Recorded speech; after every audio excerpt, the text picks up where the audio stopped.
जय श्री कृष्ण। आपको ये बता रही हूँ कि क्या क्या दिवाली के अंदर हम और ज़्यादा प्रभावी कर सकते हैं, जिससे इस बार महालक्ष्मी जी का हम पर आशीर्वाद ज़रूर बरस जाए। एक बात बताइए, कुंडली के अंदर धन भाव जो होता है वो दूसरा होता है, पंचम जो होता है वो उसको संचय रखने का कार्य कराता है, उससे लाभ दिलवाने का कार्य 11th हाउस करवाता है, और बेवजह उसको बाहर निकालने का कार्य हमारा 12वां घर करता है। अगर मैं इस गणित को दूसरे तरीके से आपको सुनाऊं तो हमारी कुंडली में हमें जो भी धन प्रदान करने वाले ग्रह होते हैं वो तब हमें नुकसान देते हैं जब जब राहु या केतु उन्हें परेशान कर देते हैं या उन्हें पीड़ित कर देते हैं। राहु केतु हमेशा अनवांटेड एक्सपेंसेस खड़े करते हैं, बेवजह के खर्चे जिनका कोई मतलब नहीं है, जो हमारे किसी काम दोबारा आएंगे ही नहीं, जिनसे हमें कभी लाभ मिलेगा ही नहीं। जैसे कि अगर मैं 100 रुपये अगर इन्वेस्ट करती हूँ आज की डेट में किसी भी प्रॉपर्टी के अंदर, और पता चला कि राहु दशा में आ गए, अंतर दशा में आ गए, प्रति अंतर दशा में आ गए, या राहु गोचर के अंदर मेरे दूसरे, 5वें, 11वें या 12वें घर के ऊपर अपनी नज़र, अपनी दृष्टि डालकर बैठ गए हैं, तो ये क्या कार्य कर देते हैं? ये कार्य ये कर देते हैं कि उस प्रॉपर्टी में से हमें लाभ कभी नहीं होगा, उस प्रॉपर्टी में हमारा पैसा अटका रह जाएगा। एक लंबे समय तक उस प्रॉपर्टी के उस पैसे को पाने के लिए हमें और पैसा खर्च करना पड़ जाएगा। अगर हम ये देखें कि हमें शनि धन दिला रहा है और शनि के ऊपर अगर किसी तरीके से राहु की दृष्टि आ गई, गोचर की दृष्टि हो, चाहे आपके जन्म के राहु की दृष्टि हो, अगर दृष्टि आ गई तो ये क्या करेगा? आपका पैसा बेवजह बीमारियों पे खर्च करा देगा। बेवजह की बीमारियां घर में इस तरह की आ जाएंगी जिनमें आपको पैसा लगाना पड़ जाएगा, और बुद्धि का हास कैसे हो जाता है कि हम उससे पहले ना हमारे पास इंश्योरेंस होता है, ना हम इतना ज़्यादा गहराई में जाकर सोचते हैं कि हमें इतना बड़ा नुकसान होने वाला है, तो हमारे पास जो हमने संचित करा हुआ पैसा होता है वो हमें निकालना पड़ जाता है। इसी तरह अगर मंगल हमें धन दिलाने का कार्य कर रहा है या लाभ दिलाने का कार्य कर रहा है और उस पर राहु किसी तरीके से अपना प्रभाव दे देता है, कुप्रभाव दे देता है, प्रभाव नहीं कुप्रभाव दे देता है, तो क्या होता है? हम थाना, कचहरी, कोर्ट या किसी एक्सीडेंट के कारण या किसी व्यक्ति से लड़ाई झगड़े के कारण हमें धन खर्च करना पड़ जाता है। हम जितना पैसा इकट्ठा करते हैं वो एक बारी में इन सब चीज़ों में हमारा स्वाहा हो जाता है और उसका हमको नुकसान भुगतना पड़ जाता है। तो राहु का हमारे जीवन के अंदर बहुत ज़बरदस्त रोल होता है। राहु से लोग डरते हैं, और मैं ये कहती हूँ कि राहु तो स्वयं ही डर है, स्वयं ही भ्रम और भय का कारण ही राहु है। तो इस महादीपावली पर हम इस डर के ऊपर अपनी विजय पाते हैं। हम इस राहु, इस अंधकार को मिटाने का कार्य करते हैं। राहु क्या है? रात है। राहु क्या है? अंधकार है। राहु क्या है? हमारे जीवन का अभिशाप है। राहु क्या है? राहु हमारे जीवन के अंदर नेगेटिविटी है। राहु क्या है? राहु हमारे पास में चलने वाले गण, पिशाच, भूत, प्रेत ये हैं, तंत्र मंत्र ये हैं। तो हम इस दीपावली पर राहु के ऊपर अपनी फतेह पाते हैं। हम आपको कुछ तरीके, कुछ टोटके ऐसे बताते हैं जिससे आप अपने राहु को कंट्रोल कर सकें।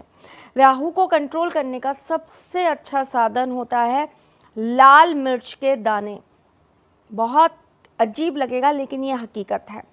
अमावस की रात्रि को अगर काले कपड़े के अंदर आप लाल मिर्च के 21 दाने बांधकर और राहु के जाप करके उसको अगर आप अपने प्रवेश द्वार पर टांग देते हैं तो आपके घर से अनवांटेड यानी कि बेमतलब की फिजूल खर्ची बंद हो जाती है।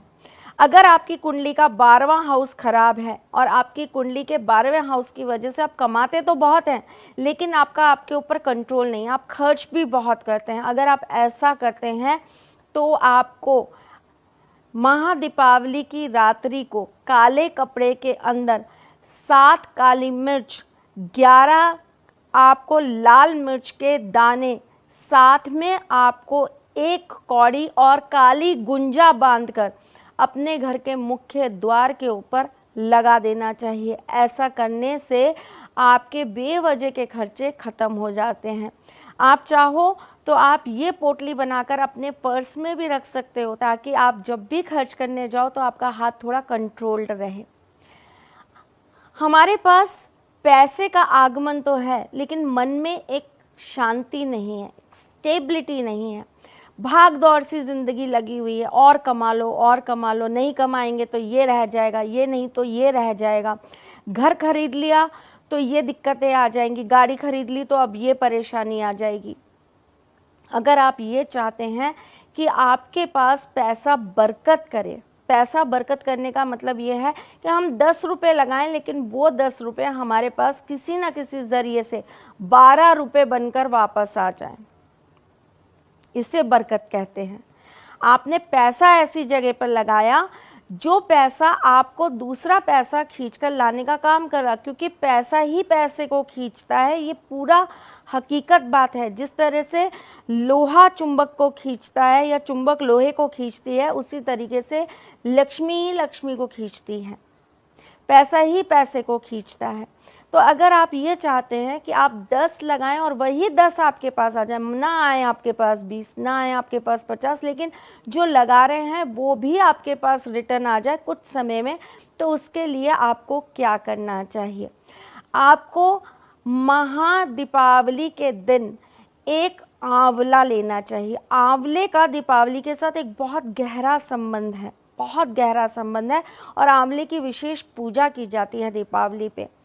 तो आपको एक आंवला लेना, हरा वाला आंवला, उसको लेकर आपको लाल कपड़े के अंदर रख लेना है। उसके ऊपर आपको सिंदूर लगाना है, कमल गट्टे के कुछ दाने रखने हैं, 5 गोमती चक्र आपको गंगा जल में डालकर शुद्ध कर और उसके बाद विष्णु सहस्त्र नाम से सिद्ध कर आपको उस कपड़े के ऊपर रख देने हैं।